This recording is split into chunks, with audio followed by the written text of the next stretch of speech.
Hello guys, কেমন আছো সবাই? ভালো আছো? আমার ভালো আছি গাইস। হ্যাঁ, আমরা চলেছি নদীর ধারে, চান করতে গেছিলাম, চান করে ফিরে যাচ্ছি গাইস। খুব ভালো লাগলো চান করতে, ঠিক আছে? ঠান্ডার মধ্যে আমরা চান করতে গেছিলাম। হ্যাঁ, আমাদের জাহাজ আছে, জাহাজটা নিয়ে আবার চলে যেতে হবে গাইস। ঠিক আছে, জাহাজটা আমাদের নয়, লোকের জাহাজ ভাড়া করে এনেছি গাইস। প্যান্ট জামা সব নিয়ে এসেছি, আবার চেঞ্জ করে নেবো গাইস।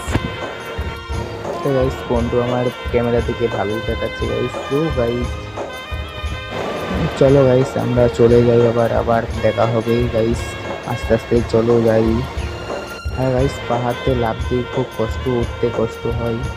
হ্যাঁ, পেছনে দেখো ওই যে আসছে। হ্যাঁ গাইস, কি রোদ গাইস, এত রোদ দেখছে না গাইস। আর চুলটা গাইস না এত চোখে আসছে। আমাদের নদীটা দেখে নাও গাইস, নদীটা দেখাচ্ছি, কি সুন্দর নদী দেখে নাও। হ্যাঁ, আবার চলো, আবার দেখাবো। বন্ধু আমার বলছে থাকবো আজকে এখানে। কক কক কক, চলো গাইস আবার চলে যাই। হ্যাঁ, ওরা পেরেছি যাচ্ছে গাইস, কি দেখছে গাইস ওরা, বাবা। চলে আই, চলে আই। খুব ভালো লেগেছে গাইস স্নান করতে, ঠান্ডা লেগে গেছে গাইস। নাক দিয়ে তো ভেড়া ভেড়া বেরিয়ে যাচ্ছে। কোকা কোলা তু, আমি দেখাতে পাচ্ছি না, এত রোদ্দুর কেন গাইস? এত রোদ কেন, আমি দেখাতে পাচ্ছি না। আমরা বিলের ধার দিয়ে হেঁটে যাচ্ছি গাইস। ঠিক আছে, আমাদের জাহাজটা অনেক ঘুরে আছে, আমরা হেঁটে যাচ্ছি।